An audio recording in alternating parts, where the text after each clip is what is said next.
भारतीय माफिया और वर्दियों में मलबूस आरएसएस के गुंडों की तारीख बहुत ही भयानक है। अपने इंतहा पसंदाना और नस्ल परस्ती के हिंदुत्व एजेंडे के मकासद के लिए ये इंतहाई हद तक गिरी हुई हरकत कर जाते हैं, चाहे अपने अवाम या फौजियों का कत्लेआम ही क्यों न करना पड़े। मकबूजा जम्मू और कश्मीर की खुद मुख्तारी खत्म करने के बाद साबिका भारत नवाज सियासतदानों का ऐलान आज़ादी, तारीखी हॉलोकॉस्ट के बावजूद जद्दोजहद आज़ादी कश्मीर की कामयाबियां, खालिस्तान की तहरीक, सिख किसानों का धरना, इसकी बैनुल-अक़वामी हिमायत, सबसे बड़ी बात भारतीय झूठे प्रोपेगेंडे का बैनुल-अक़वामी नेटवर्क जो दरपर्दा रॉ और भारतीय फौज चला रही थी का बेनकाब होना भारत की बदहवासी की वजूहात हैं। भारतीय हुकूमत अपनी मकरूह तारीख के ऐन मुताबिक अपने अवाम, बैनुल-अक़वामी बरादरी और मीडिया की तवज्जो हासिल करने के लिए जंगी जुनून पैदा करने के लिए लाइन ऑफ कंट्रोल पर बड़ा हमला या बालाकोट जैसी हरकत कर सकती है। सितंबर 2016 में उड़ी कैंप पर हमले में 18 भारतीय फौजी मारे गए तो भारत ने एलओसी पर तोपखाने, टैंकों और मिसाइलों से हमला करके सिविलियन आबादी को निशाना बनाया।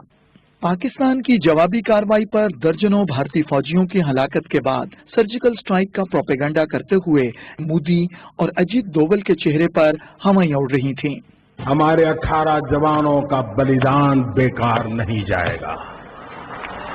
भारत सफल रहा है पूरे दुनिया में आपको अलग थलग करने के लिए, और हम उसको तेज करेंगे और पूरे विश्व में आपको अकेला रहने के लिए हम मजबूर करके रहेंगे। This was a counter-terrorist operation. This was undertaken to neutralize the terrorists. भारतीय फौज अपनी खिफत छुपाने के लिए कैसे पीछे रहती, उसने भी इस झूठ में बढ़ चढ़ कर हिस्सा लिया ताकि मैदानी शिकस्त को लफाजी से फतह में तब्दील कर सके। कुछ आतंकवादी लाइन ऑफ कंट्रोल के साथ लॉन्च पैड्स के अंदर एकत्रित हुए हैं, इस इरादे के साथ कि वो घुसपैठ करके सीमा के इस पार जम्मू एंड कश्मीर के अंदर या भारत के महत्वपूर्ण शहरों के अंदर आतंकवादी हमले कर सकें।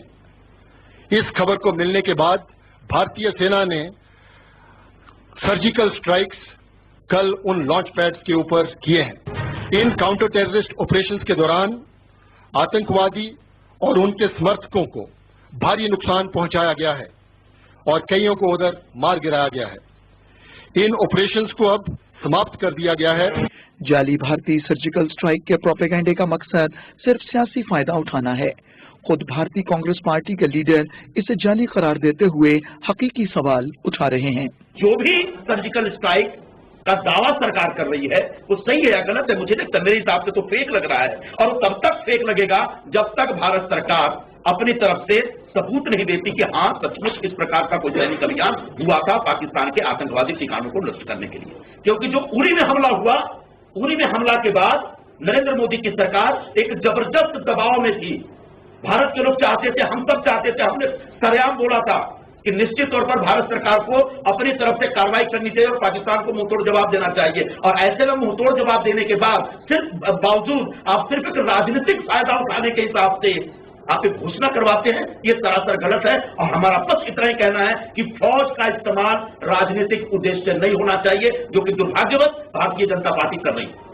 मोदी माफिया मकबूजा जम्मू और कश्मीर, लद्दाख, एलओसी पर मुकम्मल नाकामियों, खालिस्तान, नागालैंड और सिक्किम जैसी आजादी की तहरीकों से खाइफ हैं।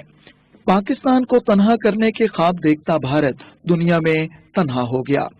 ईयू डिसइंफो लैब ने झूठे भारतीय प्रोपेगेंडे का तरीक़ेकार और नेटवर्क बेनकाब कर दिया।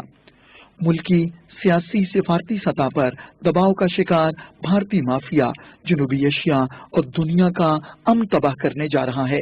किसी भी किस्म के हमले का नतीजा मजलूमों की कामयाबी, एक बड़ी जंग, मकबूजा रियासतों की आज़ादी और भारत टुकड़े टुकड़े होगा इंशाअल्लाह।